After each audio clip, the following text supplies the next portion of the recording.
Hər kəsə salamlar olsun, gününüz rozulu, bərəkətli olsun. İstərdim bir uşaq həkimi kimi, bir pediatr kimi bir məsələyə açıqlama gətirəm.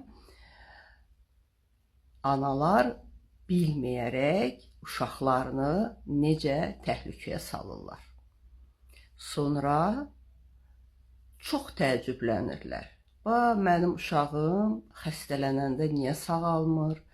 Mənim uşağımda hardandır bu öskürək? Mənim uşağım niyə belə zəifdir? Niyə mənim uşağım iştahsızdır, yemək yemir? Niyə mənim uşağıma nə qədər yemək versəm də belə niyə əmələ gəlmir? Mən indi onun səbəbini sizə göstərəcəm. Yəni, analar necə bilməyərək, əlbəttə ki, bilməyərək, necə uşaqlarını təhlükəyə salırlar. Yəni, bax, onu mən deməyəcəm, onu mən göstərəcəm. Bax. Bax,